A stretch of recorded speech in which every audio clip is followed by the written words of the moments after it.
बिस्मिल्लाहिर्रहमानिर्रहीम। आज का लेक्चर ओ लेवल की थर्ड बॉडी 3 के ऊपर है। इसकी एक्सरसाइज 5C को सॉल्व कर रहे हैं। आज के लेक्चर में एक्सरसाइज 5C का क्वेश्चन नंबर 1 शामिल है। बेटा आपने वीडियो लास्ट तक देखनी है ताकि क्वेश्चन के कॉन्सेप्ट को अच्छी तरह आपके माइंड में मैं बैठा सकूं।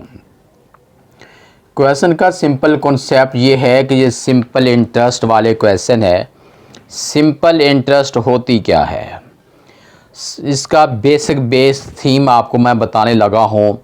जब आप बैंक में कोई मनी डिपॉजिट करवाते हैं या आप बैंक से कोई रकम उधार लेते हैं, अगर आप बैंक में पैसे रखवाते हैं, डिपॉजिट करवाते हैं और बैंक उनको यूज़ करता है, बैंक आपको उन पैसों के यूज़ करने पे इंटरेस्ट देगा।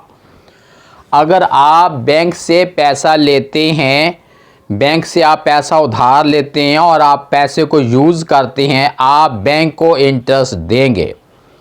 जो इनिशियल अमाउंट होती है इब्तिदाई तौर पे जिसके ऊपर इंटरेस्ट लगता है उसे प्रिंसिपल कहते हैं और उसे P से शो करते हैं। उसके बाद रेट ऑफ इंटरेस्ट होता है कि जो इंटरेस्ट लेनी है वो कितने परसेंट पे है, हम इसे कहते हैं रेट ऑफ इंटरेस्ट कहते हैं और इसे R से शो करते हैं।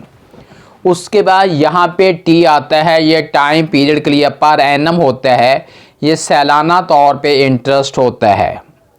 उसके बाद एक वर्ड अमाउंट का यहाँ यूज़ होता है। अमाउंट किसे कहती हैं, अगर प्रिंसिपल के अंदर इंटरेस्ट को ऐड कर दिया जाए तो वो अमाउंट कहलाएगी। मिसाल के तौर पर आप बैंक से 10,000 रुपया आप बैंक से उधार लेते हैं और बैंक को रिटर्न आप 14,000 करते हैं।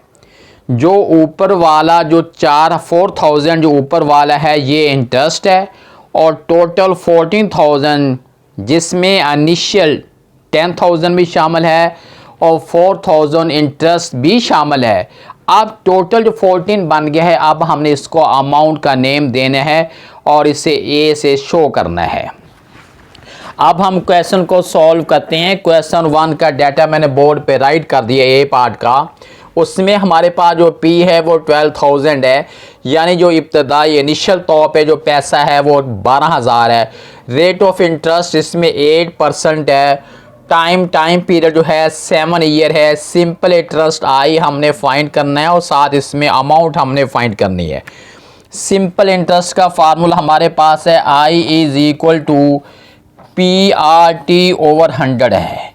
ये हमारे पास सिंपल इंटरेस्ट का फार्मूला है। अब हमने इस फार्मूले के अंदर वैल्यू लिखनी है। वैल्यू लिखने के बाद हमने कैंसलेशन करनी है। हमारे पास जो P है ये 12,000 है। रेट ऑफ इंटरेस्ट इसमें 8 है, टाइम पीरियड इसमें 7 है और ओवर 100 है। 20 से 20 कैंसिल। अब हमने क्या करना है कि 120 को मल्टीप्लाई करते हैं 56 के साथ। ये हमारे पास बन गया है 6720। ये इंटरेस्ट है। अब हमने लेना है अमाउंट। हमने A लेना है क्योंकि उन्होंने अमाउंट भी पूछा है। अमाउंट जो होती है उसमें P के अंदर इंटरेस्ट को ऐड करते हैं। P जो है जो इब्तदाई तौर पे है वो 12,000 है। P जो है ये 12,000 है। 12,000 के अंदर ऐड करना है इंटरेस्ट 6720।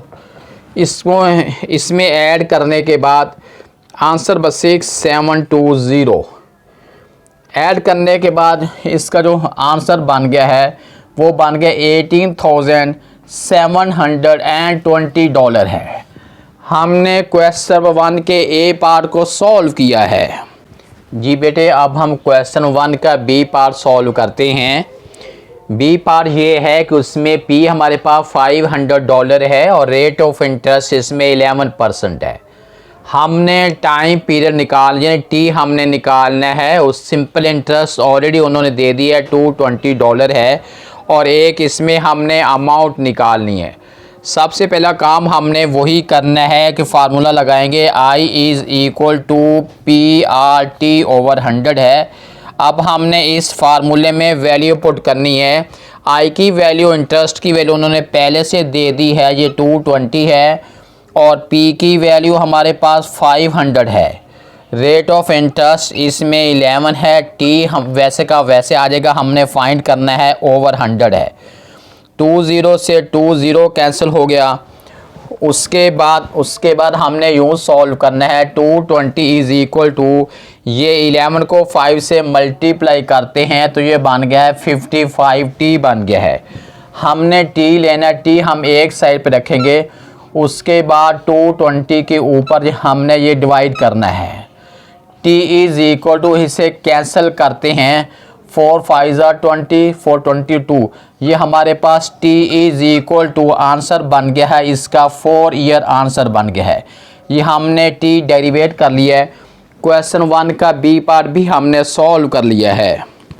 जी बेटे, अब हम क्वेश्चन 1 के सी पार्ट को सॉल्व करते हैं। सी पार्ट के अंदर p क्वेश्चन मार्क है, रेट ऑफ इंटरेस्ट इसमें 9% है और टाइम पीरियड इसमें 4 ईयर है। सिंपल इंटरेस्ट उन्होंने पहले से दे दी है, $108 है, और अमाउंट भी क्वेश्चन मार्क है। वही फार्मूला हमने लगाना है, I is equal to P R T over 100 है। यहाँ पे हमारे पास आई जो इंटरेस्ट है उसकी वैल्यू भी पहले से दे दी है। इंटरेस्ट की वैल्यू 108 है। पी हमने फाइंड करना है आर और टी। आर की वैल्यू 9 है, टी की वैल्यू 4 है, और इसके ओवर में 100 है। आगे हमने फर्दर यूँ सॉल्व करना है। ये 108 के साथ हमने 100 को मल्टीप्लाई कर देना है, क्योंकि 100 इस साइड पे डिवाइड हो रहा है, उधर जाके ये मल्टीप्लाई हो जाएगा। उसके बाद 9 4 36 पी है। हमने p लेना है, p is equal to 108 multiply 100 है, और ओवर जो है 36 है। 36 1 36, 36 को 3 से मल्टीप्लाई करते हैं, 108 है। उसके बाद 100 को 3 से मल्टीप्लाई करते हैं, $300 जो है ये हमारे पास जो है ये p निकला है। क्वेश्चन 1 के सी पार्ट को सॉल्व कर लिया है।